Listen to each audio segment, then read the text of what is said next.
Cerita dimulai pada tahun 1950 di desa Bauru, sebuah dusun yang kumuh di wilayah Sao Paulo, Brazil.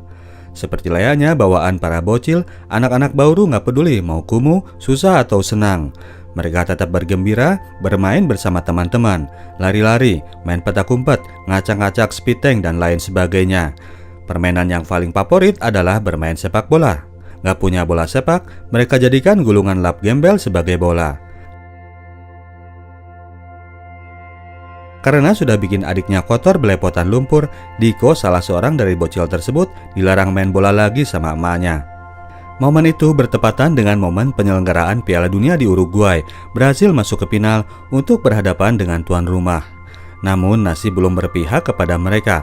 Brazil harus menyerah dengan skor 1-2. Kekalahan tersebut sangat memukul para warga Bauru. Pedih yang mereka rasakan hampir sama levelnya dengan rasa pedih ketika harus menghadiri pernikahan mantan. Sedemikian besar rasa cinta mereka terhadap timnas negaranya. Kesedihan yang mendalam dirasakan pula oleh ayahnya Diko. Melihat ayahnya bersedih, Diko berjanji bahwa ia suatu hari akan memenangkan Piala Dunia untuk dirinya. Sang bokap cuma tersenyum. Sudah, nggak usah macem-macem, dia bilang. Mending dengerin emak, sekolah yang bener. Sepak bola itu hanya wabah penyakit, mendingan dihindari. Suatu hari Diko diajak emaknya untuk bantuin pekerjaan jadi ART di rumah orang kaya. Anak pemilik rumah yang belagu itu rupanya penggemar bola. Mereka sedang bersemangat mendapatkan pengumuman bahwa di kota mereka akan diadakan kejuaraan sepak bola junior yang nantinya akan dipantau oleh scout dari klub Santos. Jose ingin seperti Mazzola, legenda Italia. Agus ingin seperti Alfredo Di Stefano. Rahmat ingin jadi Puskas. Diko pun nyamber. Dia ingin seperti Pele, yang mana maksudnya adalah Bile, kipernya Vasco da Gama. Jadilah nama Pele ini dipakai bocah-bocah sombong itu untuk mengejek Diko. Nama yang melekat hingga hari ini. Sebel sama anak-anak sombong itu, Pele kemudian mengajak temannya untuk ikutan kejuaraan tersebut. Dia ingin ngasih lihat bahwa anak kampung kumuh pun bisa bermain bola. Dengan modal nyeker dan seragam hasil rakitan dari spray milik emaknya Yuri, Pele dan kawan-kawan ikutan bertanding. Pele and the Gang berhasil menang dan maju ke final, namun karena nyeker, mereka pun jadi bahan ketawaan para penonton. Gak mau jadi bahan ledekan, mereka lalu mencuri berkarung-karung kacang yang lalu mereka jual untuk modal beli sepatu. Beli 2 bungkus gratis semir sepatu. Saat itu, Jose and the Gang pun datang dan membuli mereka. Pele masih belum terima ia dipanggil seorang Pele. Mereka pun jadi berantem, tawuran pun terjadi. Akhirnya Pele pun harus pulang dengan muka benjut dan harus menghadapi interogasi dari sang emak. Pele bilang bahwa ia habis dipukul sama guru di sekolah. Emaknya gak terima, dia ingin ngajak bicara guru tersebut, namun dihalangi oleh bokapnya. Biar bapak saja yang ke sekolah, dia bilang. Rupanya sang bokap sudah tahu segalanya tentang urusan anaknya itu. Dia memberi nasihat kalau Pele ingin jadi pemain pro, Pele nggak usah malu dengan jati dirinya.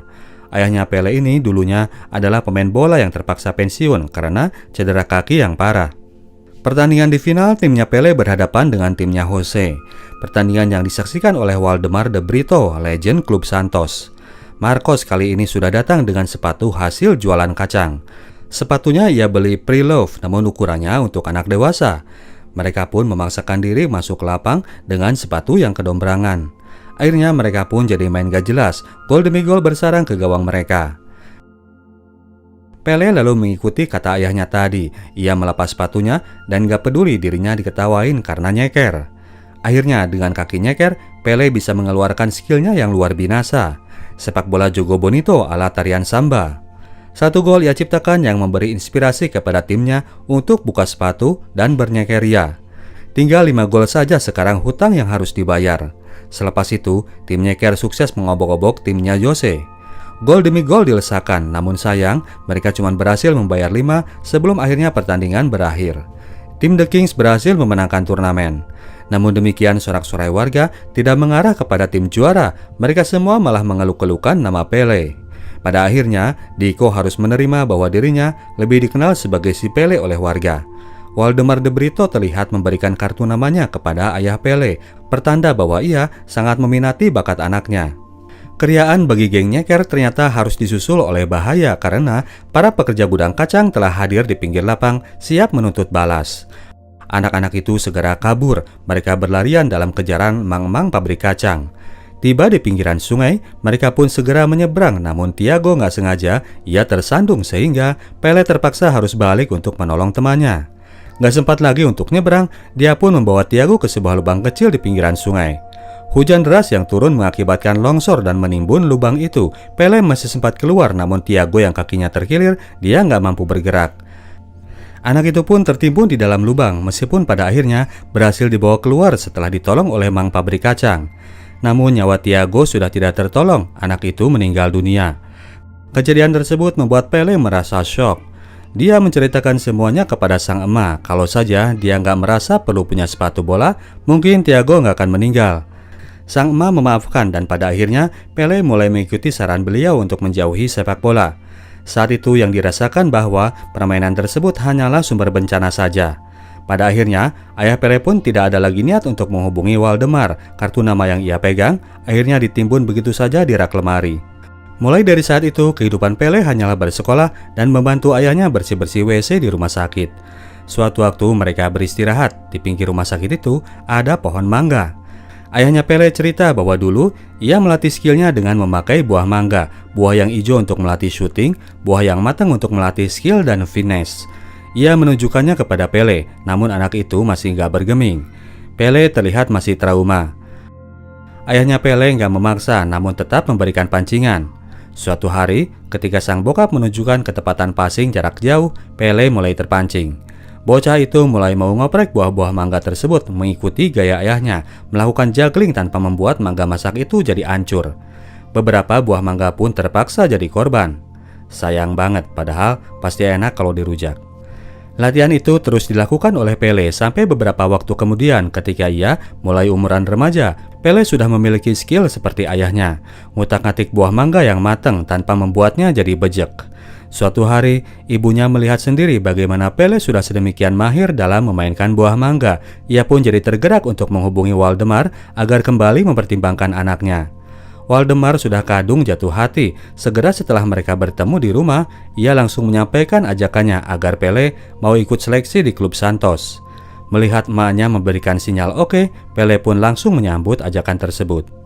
Esoknya dengan dijemput oleh Waldemar, Pele pergi ke kota Santos. Kali pertama ia keluar dari Bauru. Di sana dia menjalani seleksi, namun skill akrobatnya ternyata nggak laku. Sang pelatih membenci gaya itu yang disebutnya sebagai gaya primitif. Pada akhirnya Pele berhasil lolos seleksi dan masuk tim junior. Rupanya Pele nggak langsung merasa betah. Homesick terus melanda dan urusan sepak bola yang mengharuskan dirinya untuk berganti gaya membuat dia merasa down. Suatu subuh, Pele kabur dari mes pemain namun masih teramati oleh Waldemar. Di stasiun kereta api, Waldemar menemukan anak muda ini sedang menggalau sambil menunggu kereta tiba. Kepada Waldemar, Pele curhat bahwa dia merasa worthless karena pelatih membenci gaya permainannya. Waldemar mengamini bahwa gaya Pele itu sekarang memang sudah dianggap usang. Dia kemudian cerita mengenai asal-muasalnya. Dulu para budak kulit hitam yang berontak, mereka kabur ke hutan dan mengembangkan sejenis style martial arts untuk membela diri. Style itu disebut jingga, gerakan dasar dari capoeira. Ketika perbudakan dihapuskan, seni capoeira ini ternyata malah diharamkan. Maka dari itu, sebagai kamuflase dari praktek capoeira, mereka mempraktekkan gerakan jingga pada olahraga sepak bola. Jadilah jurus-jurus akrobat itu dipraktekkan di lapangan hijau. Namun sejak kekalahan Brasil di tahun 50 oleh Uruguay dan 54 oleh Hungaria, gaya tersebut disalahkan sebagai penyebab kekalahan. Makanya Brasil sekarang mulai ganti haluan ke cara bermain orang Eropa dengan memainkan formasi. Itulah kenapa gaya si Pele tersebut disebut primitif. Namun Waldemar melihat bahwa unsur jingga pada diri Pele sudah terlalu kental. Oleh karena itu, ia kemudian mengajak anak muda itu untuk melihat sampai sejauh mana ia bisa melangkah dengan stylenya tersebut. Pele pun berhasil digiring balik menuju pondokan. Dalam sebuah pertandingan melawan tim Cubatao, Pele mulai dimainkan sebagai striker. Namun karena sulit untuk adaptasi dengan permainan formasi, ia malah jadi lawakan di dalam lapang sampai harus tabrakan dengan teman segala. Dari situ Pele merasa cukup. Ia tidak lagi mempedulikan instruksi pelatih dan mengeluarkan jurus mangga untuk mengobrak-abrik pertahanan lawan. Satu gol balasan tercipta lewat sebuah tendangan overhead. Pelatih langsung melotot dan memanggil Pele. Anak itu menyadari kesalahannya. Ia pun meminta maaf. Sang pelatih menjawab, "Lagi dong." Dikasih permit oleh pelatih, Pele mulai ugal-ugalan. Dia menari-nari di depan pertahanan musuh. 3 gol lagi ia lesakan sehingga berhasil membalikkan keadaan menjadi 4-3 untuk kemenangan Santos. Mencetak 4 gol dalam satu pertandingan, nama Pele langsung menjadi perhatian. Tidak lama setelah itu, bocah ini langsung promote naik level ke tim senior. Tahun pertamanya di Santos, Pele langsung masuk jadi pemain pro dan langsung jadi bintang pula. Hasilnya, ia pun langsung bisa kirim hadiah kompor gas buat emaknya dan memberi hadiah radio untuk bokapnya. Buat zaman itu, sepertinya segitu sudah cukup wah. Akhir musim kompetisi dihadapkan pada pemilihan pemain yang terpilih untuk mewakili Brazil ke Piala Dunia 58 di Stockholm. Dengan mendengarkan radio barunya, mereka pun harap-harap cemas dan ternyata dari sekian pemain senior yang termasuk itu Garincha dan Mario Zagallo, 2 pemain muda ikut terpanggil yaitu Mazzola dan Pele, seorang bocah berumur 16 tahun.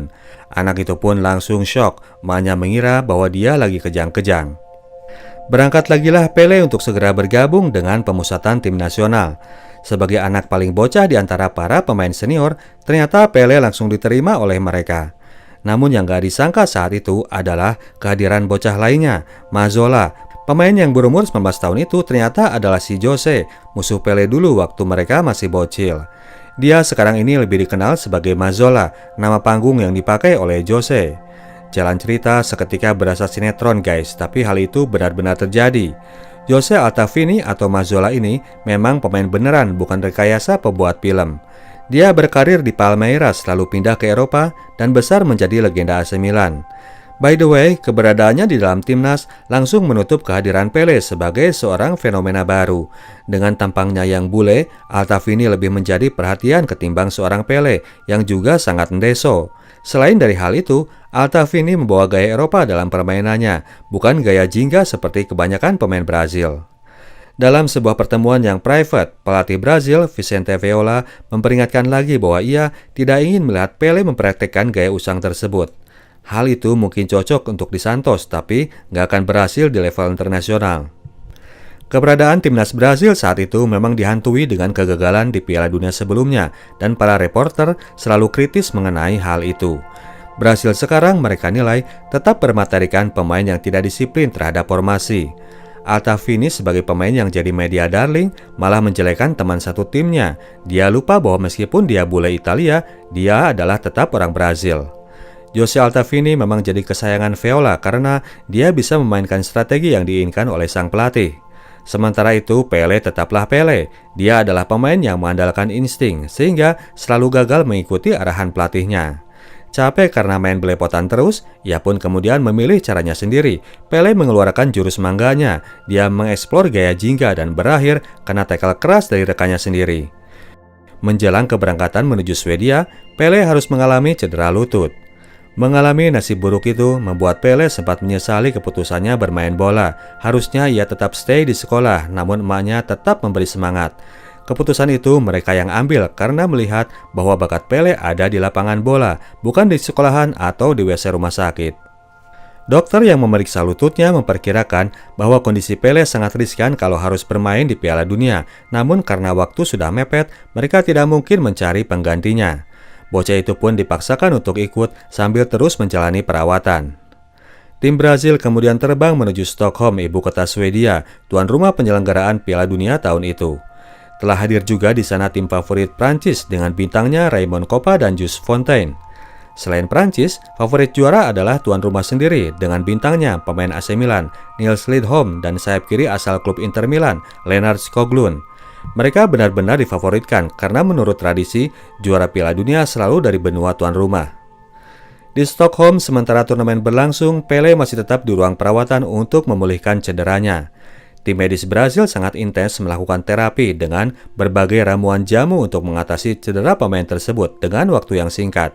Pertandingan pertama dimenangkan Brazil dengan mudah atas Austria dengan skor 3-0. 2 gol dibuat oleh Jose Altafini.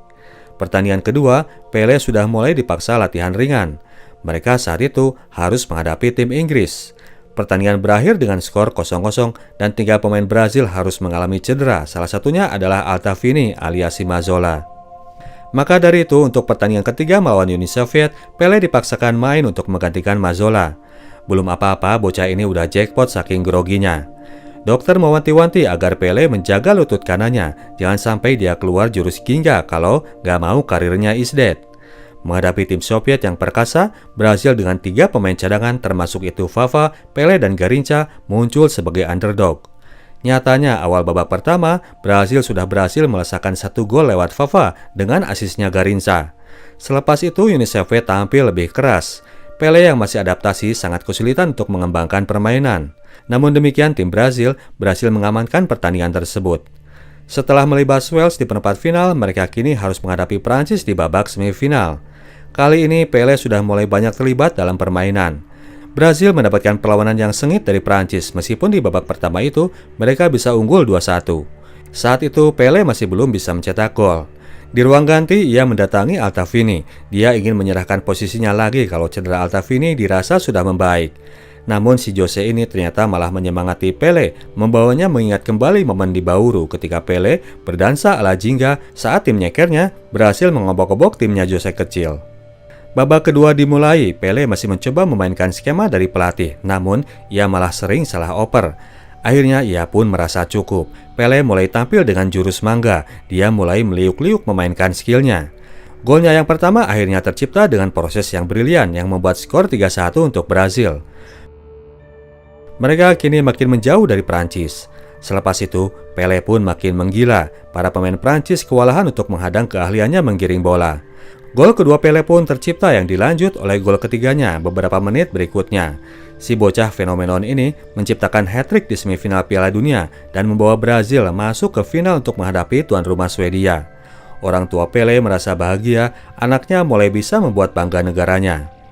Persiapan mulai dilakukan oleh Brasil untuk berjumpa Swedia.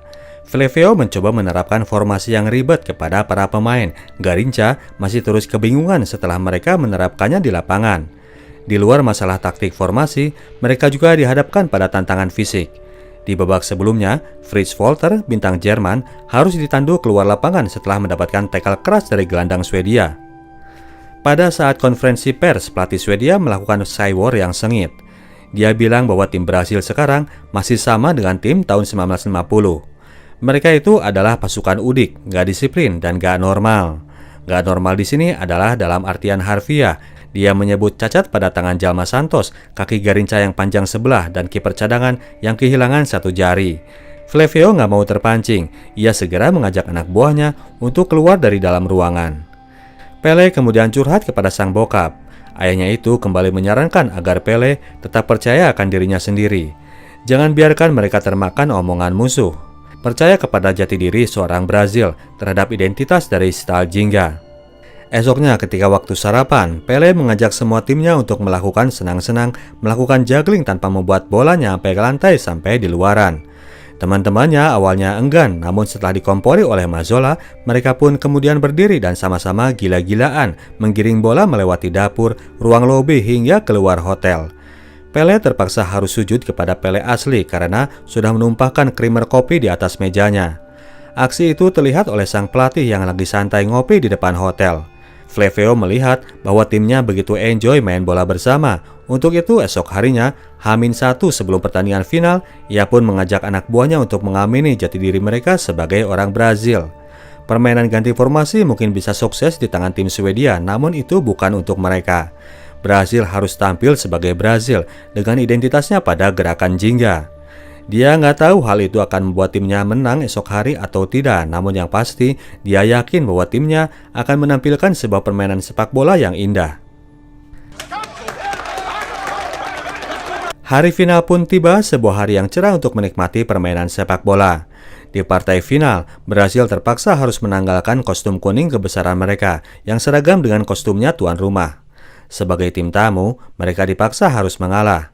Sekitar 50.000 penonton telah memadati Stadion Rasunda, disertai dengan jutaan penonton di seluruh dunia yang telah berkumpul untuk melakukan nobar.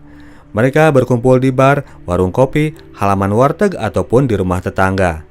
Prediksi tidak mengarah kepada siapa yang akan menjadi juara, namun pada berapa jumlah gol yang akan dilesakan Swedia untuk membantai Brasil. Pertandingan pun dimulai. Swedia langsung mempraktekkan aksi kekerasan terhadap Pele, sehingga bola pun bisa mereka rebut. Serangan balik dari Swedia itu menghasilkan sebuah peluang namun masih gagal membuahkan gol. Bola dikirim balik dan kembali mendarat di kaki Pele. Anak muda ini kembali jadi korban kekerasan. Bola berhasil direbut dan sebuah serangan balik yang kilat, Swedia berhasil menciptakan gol dari kaki Nils Lidholm. Skor 1-0 ketika pertandingan baru mencapai menit keempat. Pele mulai marah ketika pertandingan kembali dimulai. Ia langsung mengeluarkan jurus mangga, mengobrak-ngabrik pertahanan Swedia. Sebuah gerak tipu membuat Vava berhasil menyambut umpan Garinca dan gol. Di menit ke-9, Brasil sudah berhasil menyamakan kedudukan. Tim Brazil mulai pede sementara Swedia jadi syok mendapatkan gempuran seperti itu. Mereka mencoba membangun serangan namun gagal menjadi peluang. Giliran Brazil yang melakukan counter ke pertahanan Swedia. Dengan permainan sepak bola bak sirkus, kombinasi antara Pele, Garinca, dan Vava kembali membuahkan gol. Skor 2-1 untuk Brazil, mental pemain Swedia makin kembang kempis dibuatnya. Selepas itu, Brazil pun makin pede. Mereka menguasai sisa pertandingan. Pele mencetak gol ketiga di awal babak kedua. Tim Brazil membuat Stadion Rasunda seolah lapangan tempat latihan mereka. Tim Swedia dibuat tidak berdaya. Seluruh pemirsa baik itu di rumah maupun di stadion dibuat terpana melihat keindahan para pemain Brazil dalam memainkan bola. Layaknya parade tarian samba. Orang Eropa sendiri dibuat terpesona, orang Brazil terlebih lagi. Mereka menangis terharu melihat kecemerlangan timnya bermain. Keunggulan itu kemudian ditutup dengan gol kelima yang dilesakan oleh si Boy Wonder di menit terakhir. Peluit akhir dibunyikan, untuk pertama kalinya tim Brazil berhasil menjuarai Piala Dunia. Seluruh Brazil pun pecah merayakan kemenangan itu. Orang tua Pele sangat berbahagia, demikian juga dengan para bola mania di jalanan, serta para pemilik toko kelontong. Momen itu menandai lahirnya seorang legenda dunia, Edson de Nascimento alias Pele yang kemudian akan menjadi legenda terbesar dunia sepak bola. Pele kembali hadir di Piala Dunia tahun 1970 dan membawa Brazil sebagai juara, melengkapi raihan 3 gelar yang pernah diraih oleh Brazil. Sebelumnya di tahun 62, mereka pun berhasil menjuarainya. Berkat rasa percaya diri untuk tampil dengan identitas diri sendiri, Brazil tampil menjadi mercusuar sepak bola. Sejak tahun 1958 itu, style jingga khas sepak bola Brazil dianggap sebagai permainan sepak bola terindah di seluruh dunia. Oke, demikianlah ceritanya bro dan sis. Kita tim Sinotalk cabut dulu. Sampai jumpa di video kita selanjutnya.